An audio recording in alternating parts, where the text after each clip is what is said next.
Dando continuidade à nossa série sobre a graça e a soberania de Deus na história, nós estamos olhando já há algumas semanas sobre a vida de Jacó. E vemos que Jacó, aquele que era o enganador, aquele que aprendeu a trapaça, que enganou o pai, conseguiu tomar a bênção da primogenitura, depois ele teve que fugir, passar por experiências amargas, e ele chega a um ponto crucial na sua vida. Ele vai viver junto com o seu tio Labão. E Labão, ele é mais esperto que Jacó. E ele então consegue fazer algumas coisas que vão colocar Jacó numa situação muito difícil.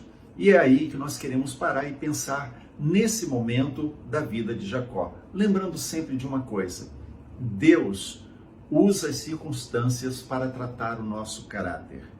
Deus usa todos os meios e circunstâncias para que a gente possa chegar a ser, de fato, vaso para a honra.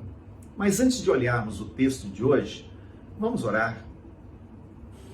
Pai, eu peço que a Tua graça seja conosco, a Tua bondade nos alcance, que a Tua boa mão nos conduza nesse período de estudo, gerando, ó Deus, em nós, no nosso espírito, a revelação necessária para aprendermos, ó Deus, da Tua palavra e termos a nossa vida transformada por ela. Em nome de Jesus. Amém. Muito bem, agora nós vamos olhar então para Gênesis capítulo 29, do verso 21 até o verso 35. Vamos lá. Disse Jacó a Labão: dá-me minha mulher, pois já venceu o prazo para que me case com ela. Reuniu, pois, Labão todos os homens do lugar e deu um banquete. À noite conduziu a Lia, sua filha, e a entregou a Jacó, e coabitaram. Para a serva de Lia, sua filha, deu Labão Zilpa, sua serva. Ao amanhecer, viu que era Lia. Por isso disse Jacó a Labão: que é isso que me fizeste? Não te servi eu por amor a Raquel? Por que, pois, me enganaste? Respondeu Labão: não se faz assim em nossa terra, dar-se a mais nova antes da primogênita. Decorrida a semana desta, dar-te-emos também a outra, pelo trabalho de mais 7 anos que ainda me servirás. Concordou Jacó, e se passou a semana desta. Então Labão lhe deu por mulher Raquel, sua filha. Para a serva de Raquel, sua filha, deu Labão sua serva Bila. E coabitaram, mas Jacó amava mais a Raquel do que Lia, e continuou servindo a Labão por outros 7 anos. Vendo o Senhor que Lia era desprezada, fê-la fecunda, ao passo que Raquel era estéril. Concebeu, pois, Lia e deu à luz um filho, a quem chamou Rúben, pois disse: o Senhor atendeu a minha aflição. Por isso agora me amará o meu marido. Concebeu outra vez e deu à luz um filho e disse: soube o Senhor que era preterida, e me deu mais este. Chamou-lhe Simeão. Outra vez concebeu Lia e deu à luz um filho e disse: agora, desta vez, se unirá mais a mim o meu marido, porque lhe dei à luz 3 filhos. Por isso lhe chamou Levi. De novo concebeu e deu à luz um filho. Então disse: esta vez louvarei o Senhor. E por isso lhe chamou Judá, e cessou de dar à luz. Então Jacó, fugindo da sua casa, fugindo do seu irmão Esaú, chega à casa do seu tio Labão, e ali ele está apaixonado, ele se apaixona por Raquel. E então ele, depois de um tempo, faz um acordo com seu tio e ele diz: olha, eu vou te servir por 7 anos, por isso o texto fala semana, de 7 anos, semana de anos. E então ele diz: servirei por 7 anos e Raquel será minha esposa. E Labão consente, só que Labão era esperto. E o que ele faz? Completa-se então aquela semana de espera, aqueles 7 anos de espera, e Jacó pede: olha, já se cumpriu o tempo, então me dá minha esposa. O que Labão faz? Ele reúne os homens do lugar e dá uma festa. E provavelmente Jacó então ele fica passado, fica embriagado e ele vai deitar. E Labão lhe dá, não Raquel, mas lhe dá Lia, a mais velha. E quando chega o outro dia de manhã, Jacó fica assustado, porque afinal de contas ele se deitou, coabitou, teve relações com outra que não era a sua amada. Então ele reclama contigo, o que é que você fez? E Labão então entrega as cartas, né? Ele diz, olha, o que eu fiz foi o seguinte, no nosso costume a mais velha tem que casar primeiro, eu não poderia entregar a mais nova. E aí ele enrola Jacó para que Jacó fique outros 7 anos com ele, servindo, trabalhando para ele, em troca de receber Raquel.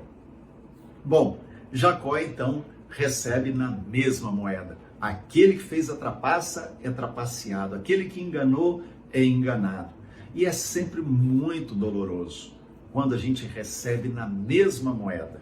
Quando ferimos alguém, quando ofendemos alguém, quando fazemos algo que magoa outra pessoa e essa pessoa então nos dá o troco na mesma moeda. Isso é muito ruim. E Jacó passa por isso. Não é que Deus inspirou Labão, mas Deus usou as artimanhas de Labão para tratar com Jacó. Mas vamos lá, eu quero pensar um pouquinho sobre Lia. Antes de avançarmos sobre Jacó, vamos olhar um pouquinho para a experiência de Lia, a mais velha. Afinal de contas, ela estava ali, ela era preterida, ela era aquela que não era desejada. E então a gente vê no texto que Jacó, ele amava mais Raquel. E ele tinha uma aversão por Lia. E na verdade é isso. É como se ele não quisesse Lia, mas se visse na obrigação de ter Lia, porque agora ela era a sua esposa. Lia era mais velha. O texto diz que ela tinha olhos fracos. Nós não sabemos exatamente o que isso significa, né? Olhos baços, noutra versão. Mas o fato é que ela tinha um problema nos olhos. Mas o fato é que Lia era, até aquele momento, a rejeitada. Talvez Labão estivesse olhando para ela como aquela filha que não ia se casar, ia ficar em casa, e então ele teria 2 filhas que ele teria que ter em casa sem se casar, porque ele não poderia dar a mais nova sem a mais velha se casar. Então Lia era considerada a rejeitada. E nesse caso, Lia então trazia com certeza consigo uma carga de cobrança, de responsabilidade muito grande. E isso afetava com certeza a sua autoimagem. Lia era a não amada. Ela era a desprezada. Então não era apenas aquela que era mais velha, que não tinha se casado até aqui. Mas quando ela é entregue para Jacó, o texto bíblico nos diz que ela era a desprezada. E a tradução, vamos dizer assim, a mais exata para esse desprezada, é que Lia era violentamente odiada por Jacó. Então, na verdade, Lia só serviu para gerar filhos para Jacó, porque ele não expressava amor por ela. Ele não demonstrava em atitudes amor por Lia. Então, Deus trabalha também no coração de Lia. Isso é um exemplo para nós. E os acontecimentos que vêm em seguida na vida dela são meios que nos revelam como Deus trabalha para nos revelar o seu amor e também trabalhar o coração de cada um de nós, nos fazer olharmos para o espelho e compreendermos como é que nós estamos. Bom, ter filhos naquela época, a gente sabe que era sinal de bênção de Deus. Então, ter muitos filhos, muita bênção de Deus. Não ter nenhum filho era sinal de que Deus tinha fechado o ventre daquela mulher, de forma que então a bênção não tinha chegado para ela. Então, Lia começa a ter filhos, mas Raquel era estéril e ela não dava filhos a Jacó. Então, agora imagina essa situação em que Lia, a rejeitada, a que era violentamente rejeitada por Jacó, ela gera filhos. Mas Raquel, a amada do coração de Jacó, não lhe dava filhos. Então, a Lia agora, ela passa por um processo de descoberta do seu coração à medida exatamente em que os filhos vão nascendo. Na medida em que eles vão nascendo, o coração dela vai sendo desvendado. E à medida em que isso vai acontecendo, Lia então vai se descobrindo e descobrindo Deus na história. Então vamos lá. No verso 32, a gente lê assim: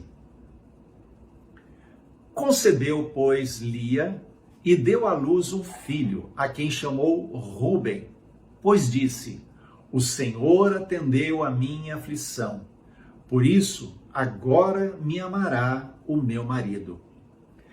Então, veja só, vamos relembrar umas questões culturais da época e também algumas questões bíblicas. Em primeiro lugar, a crença de teve muitos filhos, muita bênção. Não teve filhos, não tem bênção. A segunda coisa que também tem que ser trazida nesse momento é a questão dos nomes. Hoje, na nossa época, e principalmente no Ocidente, não se dá muito valor a isso. Hoje, os pais dão para os filhos nome do artista famoso, aquele nome bonito que achou lá na Bíblia, quando quer ser espiritual, né? Mas se preocupam muito pouco com a questão do significado que possa expressar o destino, a identidade e o destino da criança que acabou de nascer. Então os pais, principalmente no Ocidente, não se preocupam com isso, mas a cultura judaica ainda preserva isso. Quando a gente olha a história de Lia, a gente vai descobrir ali alguns segredos que estão exatamente no nome que ela deu aos filhos. Então, dentro de um contexto de rejeição pessoal, que ela já trazia da casa do pai, e que ela agora experimenta de forma mais violenta, mais agressiva, por parte do seu marido. Além disso, Lia, então, também, ela se vê agora compelida a expressar diante de Deus toda a sua frustração, angústias e também as expectativas do que ela queria que Deus fizesse. Ou seja, aquilo como todos nós, em alguma medida, acabamos fazendo em muitos momentos com Deus. Estamos no meio de uma crise, no meio de uma luta, de uma batalha, de um problema. O que é que nós fazemos? Nós criamos uma expectativa no nosso coração em relação àquilo que nós achamos que Deus tem que fazer. E Lia expressou isso no nome dos seus filhos. Então, o verso 32, ele nos diz então que Lia concebeu, ela deu à luz um filho e chamou ele de Ruben. E ela disse: o Senhor atendeu a minha aflição. Isso quer dizer que ela estava clamando a Deus pela sua situação. Por isso, veja só, o Senhor atendeu a minha aflição.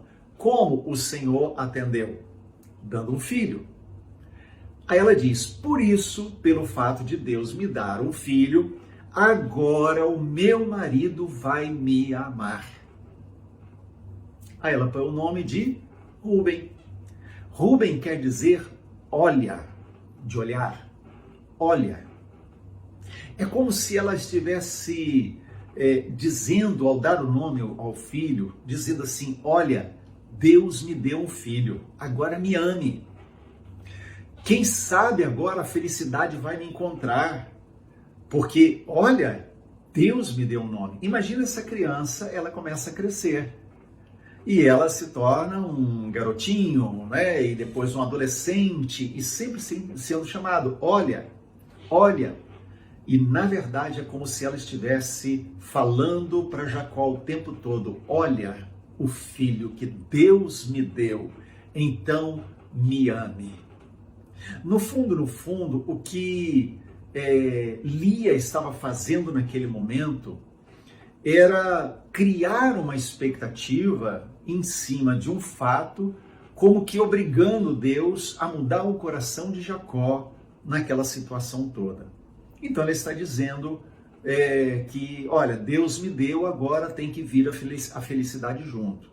E nem sempre, quando Deus nos dá alguma coisa, por melhor que seja, junto, no pacote, vem a felicidade plena. Muitas vezes Deus nos dá o que precisamos e aquilo é bom, mas muitas vezes junto com aquilo vem algo que pode trazer desconforto, pode trazer crise, dor, enfim. E é o que Lia, na verdade, não queria. Ela queria felicidade plena junto com um pacote completo. Aí a gente avança, porque aí ela tem mais um filho. No verso 33, nós lemos assim: concebeu outra vez e deu à luz um filho e disse: soube o Senhor que era preterida e me deu mais este. E chamou-lhe, pois, Simeão. Então colocou o nome de Simeão. Simeão quer dizer ouviu. Então, agora imagina o contexto de casamento. Ela tem o primeiro filho, Rúben. Vê, o Senhor me abençoou, agora me ama. Mas Jacó continua sendo avesso a Lia. E ela está vendo aquilo e provavelmente ela está se lamentando, ela está chorando diante de Deus, porque Jacó, seu marido, apesar de saber que ela tem um filho, Raquel não, ela naquele momento não está sendo aceita, ela continua sendo preterida. Então eu imagino que nesse momento Lia é aquela que está se lamuriando, se lamentando diante de Deus e dizendo: Deus, você ouviu o que eu tenho colocado, o que eu tenho orado? Deus, você ouviu o meu lamento? Deus, você ouviu o que Jacó tem falado? Deus, você ouviu o que tem havido de zombaria, de rejeição? Você ouviu, Deus? Em outras palavras, é isso que Lia está fazendo. É como se ela estivesse tentando seduzir Deus. É como se ela quisesse mover o coração de Deus pelas suas lamentações. E, no entanto, o coração de Deus não se move pelas nossas lamentações, pelas nossas lamúrias, pelas nossas murmurações. O coração de Deus se move pela nossa fé. É quando exercitamos a fé, sem as lamentações e lamúrias, que movemos de fato, ou vemos Deus se mover em nosso favor. Mas aí nós avançamos, porque ela teve o segundo filho e nada. E não acontece nada, Jacó não muda. E aí vem então o terceiro filho. No verso 34, a gente lê assim: outra vez concebeu Lia e deu à luz um filho e disse: agora, dessa vez, se unirá mais a mim o meu marido, porque lhe dei à luz 3 filhos. Por isso lhe chamou Levi. Então veja, ela coloca o nome de Levi. E ela está dizendo ali: olha, eu dei 3 filhos, é o terceiro filho que eu dou para o meu marido. Então ele se unirá a mim. E ela põe o nome de Levi, porque Levi quer dizer unido a. Unido a. Então ele está dizendo: Deus, o meu marido precisa se unir a mim. Deus, olha, agora eu tenho esse filho e o meu marido tem que me amar, porque eu estou fazendo as coisas certas, eu estou fazendo tudo certinho, então ele precisa estar unido a mim, não a outra, mas a mim. Eu sou a mulher que está dando filhos para ele. Então é como se Lia estivesse tentando fazer uma barganha com Deus. É como se Lia estivesse tentando seduzir Deus pelas trocas. E ela dizendo: Senhor, aqui está Levi. Eu o tenho, eu chamo unido a. Porque se o Senhor me deu 3 filhos, esse é o terceiro. Eu entendo que o Senhor vai mover o coração de Jacó para se unir a mim definitivamente. Mas outra vez, nada acontece. Então veja, mesmo com 3 filhos e Raquel com nenhum, Lia ainda continuava miserável. ela ainda continuava com o coração amargurado, com uma vida espiritual, uma vida emocional miserável. Até que algo acontece. Nós não sabemos exatamente o que aconteceu entre os versos 34 e 35, mas há algo que muda no coração de Lia. O verso 35 diz assim: de novo concebeu e deu à luz um filho. Então disse: esta vez louvarei o Senhor. E por isso lhe chamou Judá, e cessou de dar à luz. Judá quer dizer louvor, louvado. Então, veja que alguma coisa mudou, porque ela não coloca nenhuma condicional, nenhuma expectativa. Ela não diz: agora eu tive um quarto filho e eu vou colocar o nome dele louvor e vou dizer estou louvando Deus e agora Deus vai me dar alguma coisa. Não. Ainda que você encontre muitas pessoas dizendo: o louvor liberta, se você louvar vai acontecer. Não, o louvor não faz absolutamente nada. E Lia parece que percebe isso. Ela descobre que com Deus não há barganha. Só existe um caminho, o da adoração. E quando você adora, você não adora para. Você adora por quê? Você não adora para alcançar uma bênção. Você não adora para chegar em algum lugar. Você não adora para alcançar um nível espiritual. Você adora porque Ele é Deus. Você adora porque Ele é soberano. Você adora porque Ele é o oleiro. Você adora porque Ele é o único Salvador. Você adora porque só Ele é digno de receber adoração e ponto final. E não há a menor possibilidade de queremos barganhar isso. Ele é digno e Ele é Senhor e Ele merece toda adoração, ainda que não nos dê absolutamente nada. Agora, o que chama atenção é justamente que Lia não coloca nenhuma expectativa. Ela diz apenas: esta vez louvarei o Senhor. Eu louvarei o Senhor. Agora, vamos pensar no histórico de Lia. Em tudo que está acontecendo, a rejeição, primeiro filho nada, segundo filho nada, terceiro filho nada, Jacó continua reticente. E agora, de repente, ela fala em adoração. Sabe o que é adoração? É você ser grato a Deus, é você retornar em reconhecimento da glória de Deus, sem querer nada em troca. Então Lia parou de desejar que as suas necessidades fossem supridas. É como se ela dissesse: eu vou adorar Deus, mesmo que as minhas necessidades não sejam supridas. Uau, isso é tremendo. Isso é tremendo. A pergunta que eu faço é: se Deus não responder às suas orações, ao clamor que você está fazendo nesse momento, você ainda assim o amará? Você ainda assim o louvará? Você ainda assim vai adorar ao Senhor, mesmo que Ele não te dê o que você está pedindo, o que você está precisando? Ainda que Ele não ouça o seu clamor?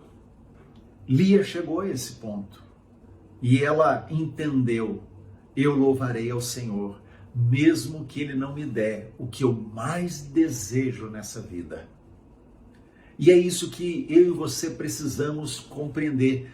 Deus estava tratando o coração dos dois, de Jacó e de Lia. Então, quando Deus leva Jacó para a casa de Labão, está tratando o caráter dele. Quando Deus permite que tudo isso aconteça com Lia, está tratando o caráter de Lia para que ela chegue ao ponto da adoração, de se tornar vaso para honra.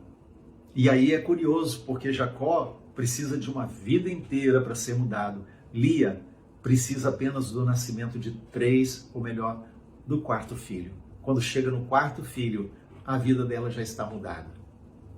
Jacó e Lia, eles eram muito parecidos na mentalidade comercial. Lembra que Jacó é aquele que trabalha com essa mentalidade, dar e receber. Ele já faz isso com Esaú, trocando primogenitura com prato de lentilha, né? Ele vai negociar com o seu tio e por aí vai toda a história dele na casa de Labão, é de negociatas. Quando ele encontra Deus naquele caminho lá e ele dorme, vê a escada que liga céus e terra, ele diz: Senhor, se o Senhor me der tudo que eu preciso durante essa caminhada, eu voltar para a casa do meu pai, e o Senhor será meu Deus, e de tudo eu te darei o dízimo. Então ele tinha uma mentalidade comercial e lia a mesma coisa. Deus, olha só, Deus, eu estou fazendo certinho, vem agora e me abençoa, muda o coração do meu marido. Então, os dois, tanto Jacó quanto Lia, tiveram que aprender através de experiências muito difíceis. Às vezes é difícil para a gente entender isso, porque é muito difícil a gente entender a nossa posição, onde nós estamos errando. O mais comum é a gente faz as coisas e considera que está fazendo certo. E é difícil a gente mesmo olhar para o espelho e dizer: puxa, eu estou indo pelo caminho errado, sem que ninguém fale nada. É mais fácil quando alguém fala, é mais fácil quando algo acontece, mas a gente tem muita dificuldade. Então Deus permite muitas vezes situações difíceis na nossa vida, porque Ele precisa trabalhar algo em nós, porque um alvo maior nos aguarda. Se Deus não tivesse algo maior para fazer na sua vida, Ele não estaria permitindo que você passasse pelo que você está passando, pelo que você acabou de passar, pela luta que você viveu. Deus não teria permitido isso. Quando Deus permite, é justamente para que Ele esteja burilando, para que Ele esteja purificando a sua vida, quebrando aquilo que precisa ser quebrado, tirando as arestas, lapidando a sua vida, para que você se tornasse e venha se tornar e já seja vaso de honra. Então, a grande questão para mim e para você é o quanto nós somos ainda parecidos com Jacó e Lia. Ainda vivemos na base da troca, das barganhas com Deus. Então, do que é que você estaria disposto a abrir mão e continuar adorando? Comece a pensar em coisas importantes para você e procure responder a essa pergunta. Eu me lembro que alguns anos atrás eu estava num culto e o pregador, um outro pregador estava, um convidado, e ele ministrou uma palavra poderosa da parte de Deus. E chegou no momento daquela ministração, aquela presença do Espírito de Deus se movendo em nosso meio, e ele disse que nós deveríamos renunciar a coisas às quais a gente se apegava. Em suma, foi nessa direção. Não me lembro mais com que palavras ele falou, mas ele disse isso, que a gente precisava renunciar às coisas às quais a gente estava se apegando e que a gente dava mais valor do que para Deus, para Jesus. E naquele momento eu estava de joelhos, eu estava orando e falando com Deus e buscando assim entender e recordar alguma coisa. Eu não estava lembrando de nada. Até que de repente, Deus começou a me fazer lembrar promessas. Promessas para a minha vida, promessas para a minha família, meus filhos, promessas para a igreja, promessas ministeriais, promessas para a cidade. Quantas palavras de promessas que eu havia recebido até aquele momento. Coisas tremendas, meu coração se alegrava, enchia de expectativa, sempre só de pensar naquelas promessas que Deus havia feito. E de repente, quando eu comecei a lembrar daquilo, eu me dei conta de uma coisa. Eu estava mais apegado às promessas do que ao próprio Deus. E então, naquele momento, eu fiz uma oração.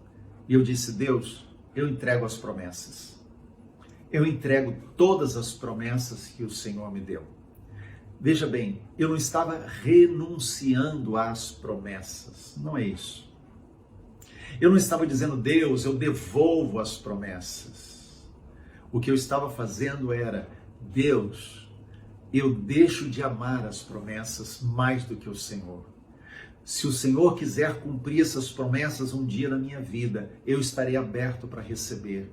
Mas se o Senhor nunca cumprir isso na minha vida, ainda assim, o Senhor continuará sendo o meu Deus. Então, não é desprezar nem devolver, mas deixar de cobrar Deus aquelas promessas. É descansar no fato de que Deus sabe o que e quando fazer. E se Ele não fizer, Ele é soberano e Ele continuará sendo meu Deus. O que eu e você precisamos desenvolver em nós é um nível de dependência de Deus que nos leve a esse ponto de compreensão. Deus é Deus em todas as circunstâncias. Aconteça o que acontecer, Ele continua sendo Deus. Por isso, ao invés de esperar chegar no quarto filho, Lia poderia estar adorando ao Senhor pelo fato de ter sido desposada por Jacó. Mas, no entanto, toda a frieza de Jacó em relação a ele, a repulsa de Jacó em relação a ela, fez com que ela fosse criando amarguras no seu coração e um desejo muito grande de que Deus viesse e resolvesse aquela questão. Ela não se preocupava com mais nada. A única coisa que havia no seu coração era o seu problema com o seu marido. Mas aí chegou o momento da virada. E o momento da virada é quando o centro da sua vida deixou de ser o seu marido, passou a ser o Senhor. E quando Deus começou a ser o centro, ela começou a adorar, mesmo com o seu marido não mudando. Mesmo Jacó continuando a ser a pessoa que era, tendo dificuldades com ela, rejeitando ela, mesmo assim, Deus então passou a ser o centro da vida de Lia. Essa é a grande lição que eu e você precisamos aprender com a vida dessa mulher. Ela não aparece muito na Bíblia, não há muita coisa que se fale dela, mas aprendemos com ela que é possível a gente dar graças, mesmo quando tudo vai mal. Então, tome a decisão nesse momento. Estabeleça entre você e Deus um pacto, o pacto da adoração, em que a reclamação já não vai mais fazer parte da sua vida, a murmuração não será mais o seu hábito diário, já não mais levantará a sua voz para se lamentar diante de Deus por causa dos infortúnios, mas você levantará a sua voz em adoração e glorificará o Senhor, porque Ele continua sendo Deus, porque Ele continua sendo o Senhor e Ele te conhece, Ele sabe tudo que você passou, Ele sabe tudo que você está passando, Ele sabe muito mais o que você irá passar e Ele nunca te deixou, nunca te deixará e sempre estará com você. Por isso, creia nisso, descanse nele e confia, porque Deus continuará sendo seu Deus. Vamos orar? Deus, nós te adoramos, nós bendizemos o teu nome, mesmo, ó Deus, que ainda muitas vezes não compreendemos o que está acontecendo, não compreendemos as circunstâncias, não entendemos, ó Deus, os detalhes do que acontece na nossa vida, mas Deus, nós queremos dizer, ainda assim, confiamos no Senhor, e o Senhor prometeu que não nos deixaria sozinhos, e o Senhor não nos deixa. Por isso, nessa hora, eu quero te louvar, eu quero te adorar, porque eu sei que o Senhor tem guardado a minha vida, tem guardado a vida de cada um dos meus irmãos, e eu sei que o Senhor está se movendo em favor daqueles que nesse momento estão ouvindo essa mensagem, esse estudo. Deus, que a tua boa mão se mova e o Senhor se revele como Deus soberano e o coração de cada um se abra, não na grande expectativa de ver os problemas resolvidos, mas acima disso, o coração de cada um se abra para adorar o Deus eterno, que é soberano sobre as nossas vidas. Para a glória do teu nome é que eu oro. Amém. Deus te abençoe.